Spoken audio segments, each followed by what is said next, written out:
Bonjour à tous, c'est Edgewan. Aujourd'hui, on se retrouve pour parler du dernier film Avengers, c'est-à-dire le dernier film de Thor.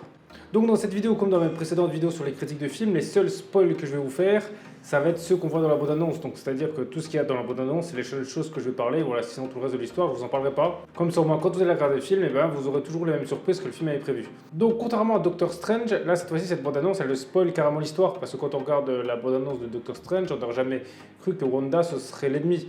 Là, on voit Jack qui va être l'ennemi. On voit aussi dire que Jane elle va revenir. Donc voilà, là je pense que déjà ça casse un peu tout. Et pour moi c'est un petit problème parce qu'en soi, de fait que tout va, on sait déjà ce qui va se passer, ils auraient peut-être pu, on va dire, dans le film, rendre ça un peu plus épique. Donc on va parler du retour de Jane. Alors la faire revenir en Mighty Thor, c'est vrai que c'était comme une bonne idée parce que c'est un truc qu'on s'y attendait pas vu que justement on l'avait pas vu depuis un moment. Mais malheureusement, je trouve que le personnage va être vraiment sous-exploité parce que en gros, le film là, on pourrait le faire sans elle. C'est-à-dire qu'en soi, certes, elle apparaît dans le film, elle est dans les scènes d'action, etc. Mais en termes de scénario, elle n'apporte pas grand-chose. C'est-à-dire que si on la retire du film, le film serait pareil en soi. Parce qu'elle va pas vraiment interférer dans l'histoire. Alors certes, il y aura des choses qui vont se passer avec elle et Thor, mais on va dire qu'elle n'était pas du tout indispensable. Ils auraient pu prendre n'importe quel autre personnage pour faire ça. Et ça, pour moi, c'est un défaut. C'est surtout, je ne comprends pas pourquoi ils l'ont fait revenir pour lui faire ça. Et en plus, son histoire va être survolée. C'est-à-dire qu'en gros, elle va revenir et ils vont expliquer des choses vite fait sur elle. Mais on ne saura pas grand-chose. Donc, c'est-à-dire, elle va apparaître limite comme ça.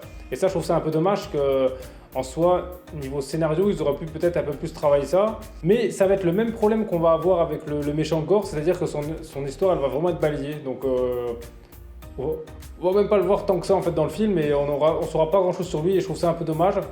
Après, ce qui explique ça, pour moi, c'est très simple. Je pense c'est le film de base, il devait durer 4 heures, mais ils l'ont raccourci à 2 heures parce qu'ils ont trouvé que le rythme était peut-être un peu lent et que certaines scènes n'étaient peut-être pas au niveau. Alors peut-être que Disney, vu que ça faisait la mode en ce moment, et ben dans quelques mois, ils vont ressortir une version longue. Voilà, parce qu'en ce moment, c'est ce qu'ils aiment faire, voilà, ressortir le film en 2 fois. Ou alors peut-être que dans la version Blu-ray ou sur Disney+, il y aura peut-être une version longue qui pourrait justement effacer ça, parce que malheureusement, à cause de ça, ça se voit que le film est compressé.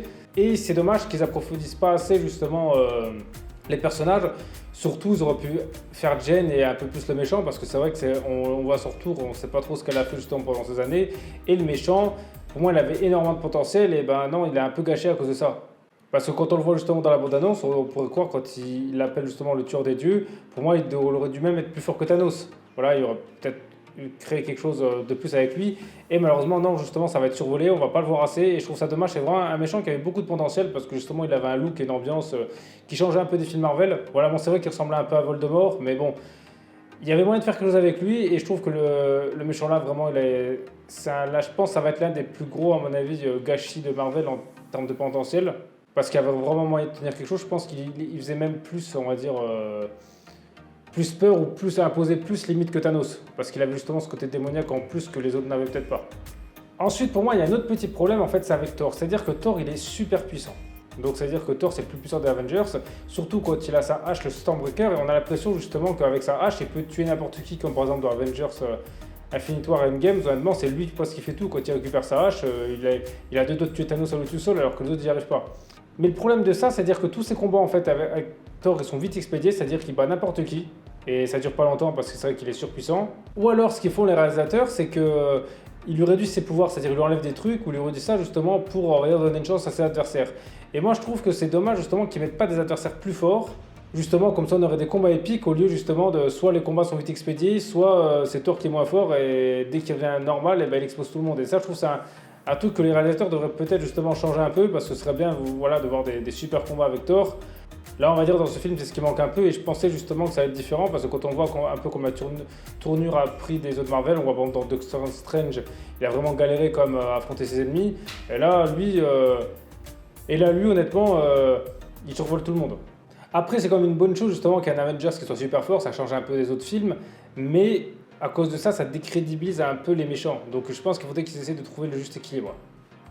Ensuite, l'autre petite chose qui est un peu dommage, c'est qu'en soi, le film ne fait pas vraiment avancer l'univers Marvel, c'est-à-dire que, à part ce qui se passe vraiment tout à la fin, qui fait que l'histoire de Thor avance, mais sinon en soi, même sans parler de l'univers Marvel, c'est vrai que rien que l'histoire de Thor n'avance pas. Il n'y a que la fin vraiment qu'on montre que ça va prendre dans une autre direction, mais tout le film en fait ne fait pas avancer l'histoire et je trouve ça un petit peu dommage. Ils auraient peut-être pu justement, on va dire, la fin, vu que la fin change un peu, peut-être la mettre un peu plus tôt, histoire de nous préparer à l'avenir. Mais là, voilà, en soi, le film, à part les dernières scènes, En termes d'histoire, et je trouve que c'est un peu dommage, alors qu'on prend par exemple le dernier Doctor Strange, c'est vrai que ça prenait une tournure et je trouvais ça un peu mieux. Voilà, il y avait d'autres choses qui apparaissaient. Là, pas trop. Et là, vu que c'est comme une nouvelle ère du Marvel Cinematic Universe, je pensais justement qu'ils allaient continuer d'avancer le scénario. C'est un peu comme les Gardiens de la Galaxie, honnêtement, ils sont dans la bande-annonce. Et ben malheureusement, dans l'histoire, ils feront pas grand-chose aussi. Donc ça aussi, j'ai pas trop compris pourquoi les avoir mis dans la bande-annonce, parce que c'est quand on voit dans la bande-annonce, ils sont quand même assez mis en avant. Et en fait, dans le film, c'est un peu l'inverse. Donc ça aussi, c'est des petites choses que j'ai pas vraiment compris. Par contre, le truc qui a vraiment été bien, c'est que Marvel garde son univers triste. C'est-à-dire qu'il va avoir des scènes comme assez émouvantes qu'il n'y avait pas dans les autres Marvel. Et ça, je trouve ça pas mal. Justement, ça continue la lignée de Doctor Strange. Donc ça, c'est une bonne chose. Et j'espère justement que ça va garder justement cette même état d'esprit et qu'ils vont pas nous faire une sorte de retour en arrière dans un film et faire revenir tout le monde. Donc ça, j'espère justement que cette ligne directrice, elle va être gardée. Ensuite, les scènes d'action, honnêtement, elles sont pas mal. Hein. Franchement, il y en a pour tous les goûts. Les pouvoirs de Thor sont bien mis en avant. Voilà, il éclate bien ses ennemis. On voit il y a beaucoup d'effets spéciaux. Même quand il est une phase en noir et blanc, c'est quand même bien réussi. Avec justement le contraste des éclairs, et ben, ça rend super bien. C'est vrai qu'ils avaient dit qu'il y avait des scènes qui étaient pas super réussies en termes d'effets spéciaux. Moi, honnêtement, à vitesse réelle, j'ai pas vu. Peut-être que si on regarde vraiment en zoom chaque scène, ok. Mais quand on regarde le film à vitesse réelle, honnêtement, on se dit pas qu'il y a un truc qui est mal fait, qu'on aurait pu que mieux faire. Voilà, je pense qu'en soi, ça c'est un truc que j'ai pas vraiment compris pourquoi ça avait été évoqué, cette critique. Après, j'avoue qu'un peu plus de scènes d'action n'aurait pas été de refus, mais peut-être qu'il y en a plus dans la version de 4 heures. Voilà. Donc ça, après, c'est un choix du film. On ne peut pas vraiment dire que c'est un défaut ou pas. C'est un choix du réalisateur. Peut-être qu'au début, il y avait peut-être plus de scènes d'action. Ensuite, les musiques. Alors, ce qui est bien, c'est qu'il y a quand même un thème principal qui va ressortir. Donc ça, c'est quand même top parce qu'on prend par exemple le dernier Doctor Strange, il n'y a aucune musique qui ressortait. Là, il y a quand même un thème principal. Donc ça, c'est quand même pas mal. Parce que pas tous les films Marvel en ont. Donc je trouve que ça, c'est une bonne chose. Donc pour résumer, alors c'est quand même un bon film, un Thor. Je veux dire, voilà, ceux qui aiment Marvel, ils vont pas être déçus. Ça fait du bien justement de retrouver Thor. Ça fait longtemps qu'on l'avait pas vu au cinéma. Les scènes d'action sont bien. Voilà, le scénario, ben, si vous aimez, vous aimerez. Après, c'est sûr que le seul petit défaut, c'est que vu que pour moi le scénario ne fait pas trop avancer l'histoire, je ne sais pas si dans l'avenir on va se souvenir de ce film. Donc ça c'est peut-être un peu dommage, mais sinon dans l'ensemble voilà, vous ne serez pas déçus. Ça reste quand même un bon film Marvel. Voilà, il est quand même mieux que Les Éternels, parce que pour moi Les Éternels c'est l'un des films que j'ai vraiment pas du tout accroché. Voilà, tous ceux qui aiment Thor, il y a de l'humour, voilà, ça change un peu parce que c'est vrai que qu'on prend par exemple les Marvel, il n'y en a pas dans tous. Voilà, il y a quand même pas mal d'humour, je pense que vous allez quand même passer un bon moment là-dessus. Donc c'est quand même un film que je vous conseille à aller voir. Après, justement, dites-moi dans les commentaires ce que vous pensez de ce film. Hein. Voilà, s'il y a des choses que vous n'avez pas aimées ou des choses que justement que vous avez aimées que moi j'ai pas aimé ou d'autres choses à dire. Et sinon, merci à tous d'avoir regardé cette vidéo. C'était Edge One. On se retrouve très vite pour une prochaine vidéo.